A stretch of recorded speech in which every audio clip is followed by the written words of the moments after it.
Assalamu alaikum. This is Dr. Maida and you are watching me from the platform of Ola Doc. आज के webinar में हम बात करेंगे बर्थ स्पेसिंग और चाइल्ड डेवलपमेंट के बारे में, लेकिन उससे पहले हम बात करते चलते हैं एपिसोड के स्पॉन्सर्स के बारे में।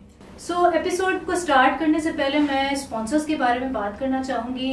ये जो वेबिनार है ये स्पॉन्सर किया है डीकेटी पाकिस्तान और KFW ने, जो कोलैबोरेट कर रहे हैं गवर्नमेंट ऑफ पंजाब और गवर्नमेंट ऑफ KP के साथ, ताकि 200 धनक clinics all over the KP and Punjab एक चेन बनाई जाए जिसके अंदर जो मिडवाइफ्स और LHVs हैं लोकल, वो एम्पावर की जाएंगी ताकि वो रिप्रोडक्टिव हेल्थ सर्विसेज और फैमिली प्लानिंग की सर्विसेज लोकल लोगों को प्रोवाइड कर सकें।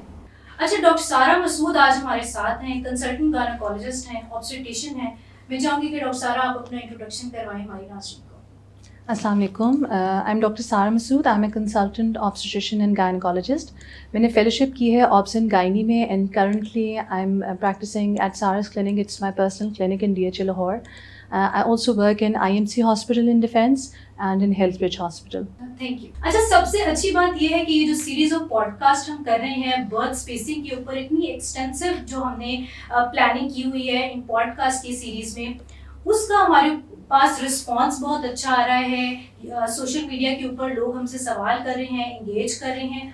सोशल मीडिया पे जो हमारे पास बहुत सारी क्वेरीज जनरेट हुई थी, उसमें बहुत सारे क्वेश्चंस इतने इंटरेस्टिंग थे कि हमने सोचा कि उसको इस वेबिनार के अंदर जरूर डिस्कस किया जाए। साथ ही मैं आपको रिमाइंड कराती चलूँ कि ये जो प्रोजेक्ट है DKT Pakistan in collaboration with KFW, government of Punjab और गवर्नमेंट ऑफ KP के साथ, जिसमें 200 धनक क्लिनिक्स बनाए गए हैं और एम्पावर किया गया है लोकल मिडवाइफ्स और LHVs को कि वो रिप्रोडक्टिव हेल्थ सर्विसेज और फैमिली प्लानिंग जैसी सर्विसेज को लोकल लोगों तक पहुंचाएं।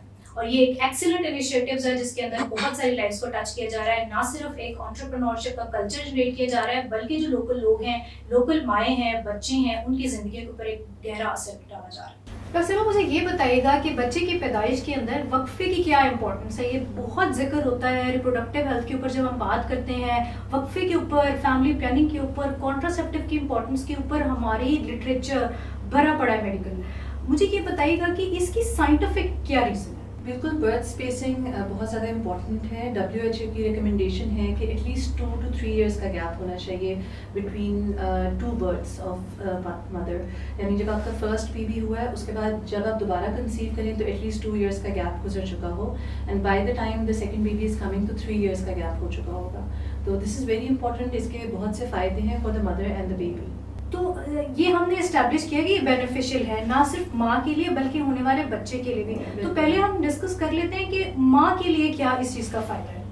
बिल्कुल, इसके बहुत से फ़ायदे हैं। एक तो फिज़िकल इम्पोर्टेंस है इसकी मदर की बॉडी के लिए, उसको रिकवर होने का टाइम मिल जाता है क्योंकि बहुत सी न्यूट्रिशनल डेफिशिएंसीज हो जाती हैं। पाकिस्तान में आपको पता है जैसे एनीमिया, जो खून की कमी है, उसका इंसिडेंस बहुत हाई है। उसकी एक बहुत बढ़ती हुई रीज़न ये है कि बर्थ स्पेसिंग नहीं की जाती।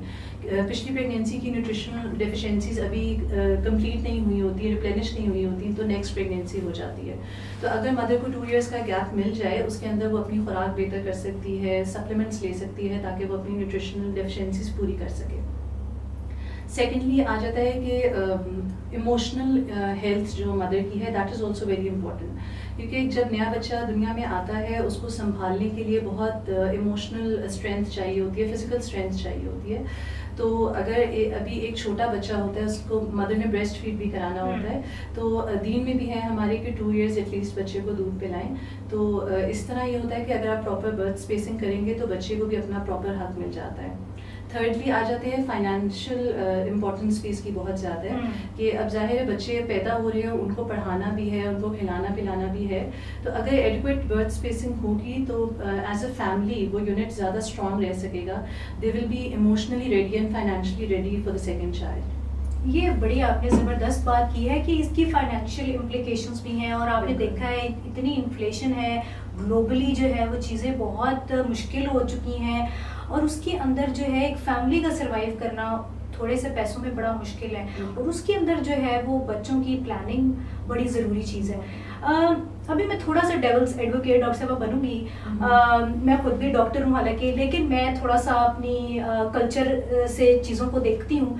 तो हमें सुनने को मिलता है कि हमारी बड़ी बूढ़ियाँ, आपको याद होगा वो कहा करती थी कि हम तो बच्चे पैदा कर लिया करते थे, चलते फिरते कहते थे हमारे बच्चे पैदा हो जाते थे। आज की औरत इतनी नाजुक हो गई है कि अभी तो फैमिली प्लानिंग और टाइम और ये और इमोशनल और सब कुछ, तो ये सब कुछ को आप किस तरह से कनेक्ट करती हैं, स्पेशली जो हमने अभी साइंटिफिक रीजंस की बात की है? बिल्कुल। अच्छा, ऐसे है कि अब हमारी जो न्यू जनरेशन है उनके अंदर वर्किंग मॉम्स बहुत ज़्यादा हो गई हैं, तो उसके अंदर इट इज़ वेरी इंपॉर्टेंट कि अब उन्होंने वर्क लाइफ भी मैनेज करनी होती है, हाउस लाइफ भी मैनेज करनी होती है। तो अगर हम बर्थ स्पेसिंग प्रॉपर करेंगे तो इसमें यह है कि जैसे हमारी फीमेल्स अब पहले से ज़्यादा पढ़ी लिखी हैं, तो वो अपनी करियर परसू करती हैं, अपनी पढ़ाई परसू करती हैं, तो इससे सोसाइटी को भी बहुत बेनिफिट होता है और फैमिली यूनिट को भी बहुत बेनिफिट होता है। इसमें अगर बर्थ स्पेसिंग करेंगे, आपको पता है कि when I run my clinic और जब मैं हॉस्पिटल्स में काम करती हूँ, आई सी इतनी ज़्यादा अनवांटेड और अनप्लान्ड प्रेगनेंसीज इतनी ज़्यादा ऑन द राइज हैं। उसके बाद फीमेल बहुत ज़्यादा इमोशनली स्ट्रेस्ड हो जाती है and we can't help them because pregnancy को, एक हेल्दी प्रेगनेंसी को अवॉइड करना इज़ इलीगल, ठीक है। तो इससे बेहतर है कि आप if you are not ready तो आप कॉन्ट्रासेप्शन यूज़ करें ताकि आप इस किस्म के किसी भी प्रॉब्लम से बच सकें। सही। तो इसके जो हमने अभी असरात देखे माँ के ऊपर तो बहुत गहरे हैं, माँ के ऊपर ना सिर्फ बल्कि जो पूरी फैमिली है जिसमें फादर है उन सबके ऊपर ज़ाहिर है इस सब के इफेक्ट्स आते हैं। तो जो अभी बच्चा है जो अभी पैदा नहीं हुआ, उस बच्चे के ऊपर क्या असरात आएंगे अगर प्रेगनेंसी को प्रॉपर प्लान नहीं किया गया? एक अनवांटेड प्रेगनेंसी थी, पहले अभी डिलीवरी हुई हो गया, मिसकैरेज हुआ, उसके बाद फ़ौरन से नेक्स्ट प्रेगनेंसी हो गई, तो वो जो नया आने वाला बच्चा है क्या उसकी मेंटल और फिजिकल हेल्थ के ऊपर कोई इसका इफेक्ट होगा? बिल्कुल। जब मदर जो है न्यूट्रिशनली डेफिशिएंट होगी तो ऑब्वियसली जब वो नेक्स्ट प्रेगनेंसी कंसीव करेगी, एक तो वो अपने पिछले बच्चे को प्रॉपर ब्रेस्ट फीड नहीं करा सकेगी अगर 2 इयर्स से कम का गैप होगा। सेकेंडली जो आने वाला बच्चा है उसको न्यूट्रिशनल डेफिशिएंसी होगी जिस वजह से लो बर्थ वेट या फिर टाइम से पहले जो पेन्स लग जाते हैं जिसे हम प्री टर्म लेबर कहते हैं, इसका इंसिडेंस बढ़ जाता है। इन्फेंट मोर्टेलिटी और स्टिल बर्थ का मतलब है कि प्रेगनेंसी की बिल्कुल कंप्लीशन पे प्रेगनेंसी हो और बेबी की माँ के पेट में डेथ हो सकती है। इसके अलावा इन्फेंट डेथ यानी जो फर्स्ट ईयर होता है बेबी का, वो बहुत क्रूशल होता है, उसके अंदर अक्सर बच्चों की डेथ इस वजह से हो जाती है अगर एडिक्वेट बर्थ स्पेसिंग ना हो। तो इसमें तो न्यूट्रिशनल डेफिशिएंसी से प्रेगनेंसी, आपकी आने वाली प्रेगनेंसी पे और बेबी के ऊपर बहुत ज़्यादा इफ़ेक्ट आता है। सेकेंडली इसकी बच्चे की मेंटल हेल्थ पे बहुत ज़्यादा इम्प्लिकेशंस हैं। अच्छा, मेंटल हेल्थ पे कैसे? वो यहाँ तो जो जिंदा है उनकी मेंटल हेल्थ के ऊपर इतनी बात नहीं होती, तो वो जो बच्चा पैदा नहीं हो उसको उधर क्या मसला मतलब हो रहा है? ये इसके ऊपर क्या? इसमें ये साइंटिफिकली प्रूवन है कि जो मदर की मेंटल हेल्थ है वो जो उसके पेट में बच्चा होता है उसकी मेंटल हेल्थ पे बहुत ज़्यादा असरअंदाज होती है। इससे बेबी के अंदर बिहेवियरल इश्यूज आते हैं। अगर मदर अपनी प्रेगनेंसी में स्ट्रेस्ड है, परेशान है, फर्स्ट करें एक अनप्लान्ड प्रेगनेंसी होगी and the mother was not ready for it, तो वो अगर फुल 9 मंथ्स अपना स्ट्रेस लेती रहेगी, टेंशन लेती रहेगी, तो इट इज़ साइंटिफिकली प्रूवन कि स्ट्रेस हार्मोन्स बच्चे तक ट्रैवल करते हैं और बेबी के अंदर बिहेवियरल प्रॉब्लम्स जो हैं वो आ जाती हैं। आजकल आपने ऑटिज़म का नाम बहुत कॉमनली सुना होगा। Autism is on the rise. इसमें भी बर्थ स्पेसिंग का बहुत हद तक रोल है और बच्चों की लर्निंग डिसेबिलिटीज़ आ रही हैं। उसकी वजह यह है कि एडिक्वेट बर्थ स्पेसिंग नहीं होती। Very right. अच्छा, मुझे ये बताइएगा, ये हमने भी इसकी फाइनेंशियल इम्प्लीकेशंस देखी, सोशली हमने डिस्कस किया कि कितना ज़रूरी है, फिज़िकली एंड मेंटली हमने डिस्कस की।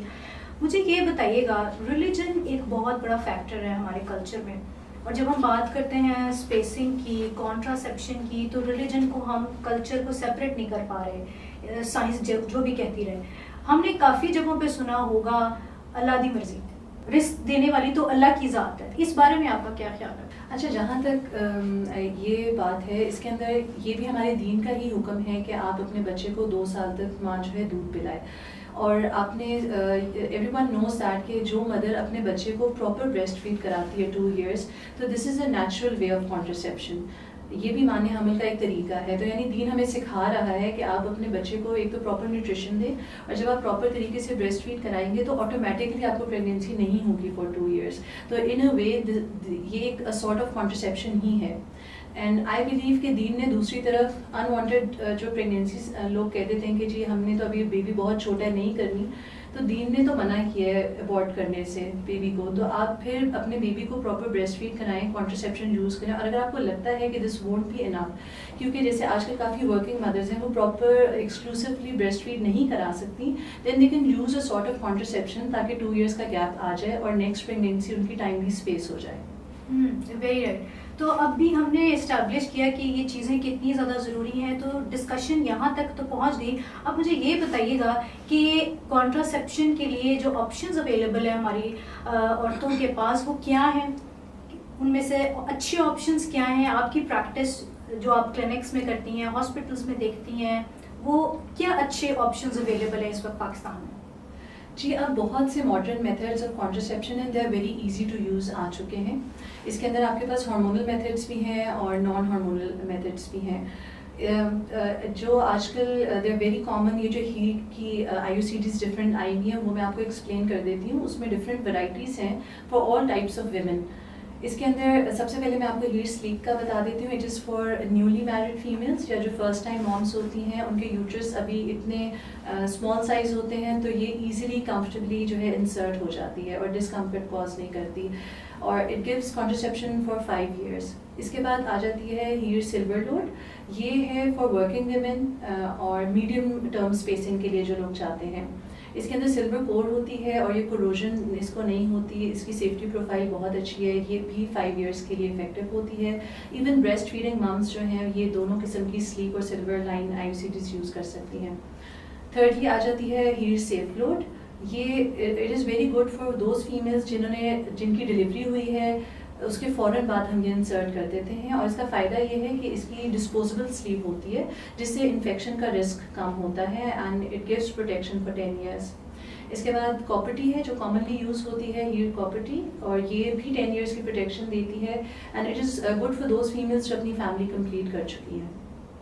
ओके, थैंक यू डॉक्टर साहबा। ये काफ़ी रेंज ऑफ प्रोडक्ट्स हमने डिस्कस की, तो इसके अंदर आई थिंक फिर आपके हेल्थ केयर प्रोवाइडर का बहुत बड़ा रोल है कि वो देखिए कि कौन से पेशेंट के अंदर किसकी क्या नीड है और उसको फिर वो चीज़ जो है वो प्रिस्क्राइब करे। बिल्कुल।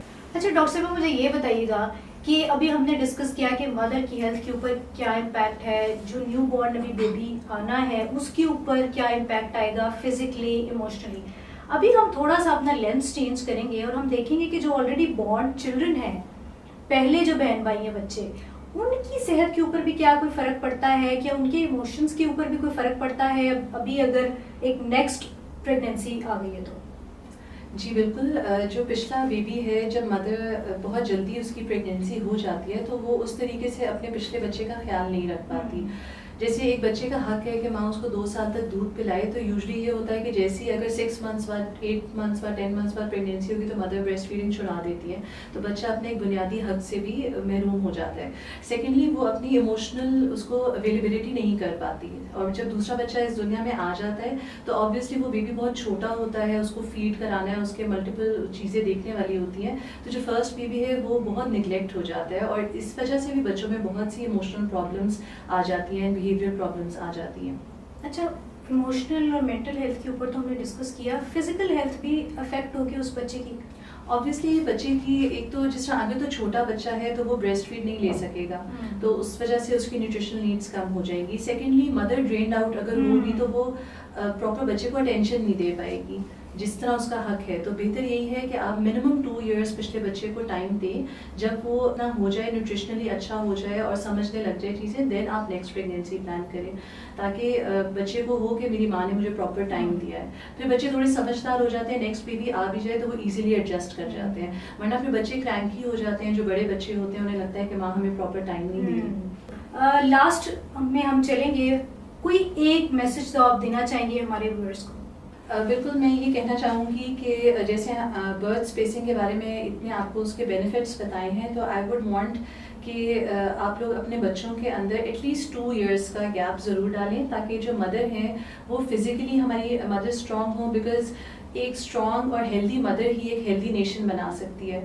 तो अगर हमारी मदर्स हेल्दी होंगी, उनकी हेल्थ अच्छी होगी, वो इमोशनली हैप्पी होंगी, तो इससे पूरी सोसाइटी का इसमें फ़ायदा है, तो will have a healthier nation इंशाल्लाह। Thank you. आपने देखा कि आज हमने डिस्कस किया वाइड रेंज ऑफ सर्विसेज, जो हीर के प्रोडक्ट्स हमारे पास डिस्कस हुए, कितनी चीज़ें हमारे पास अवेलेबल हैं, तो अब आप मोर अवेयर हैं, मोर एजुकेटेड हैं अपनी चॉइसेस के बारे में। DKT पाकिस्तान और KFW के कोलैबोरेशन से जो 200 क्लिनिक्स बनाए गए हैं, वहाँ पे आप ये सर्विसेज जाके ले सकते हैं। अपनी हेल्थ का ख्याल रखें और अपनी फैमिली का ख्याल रखें। Thank you.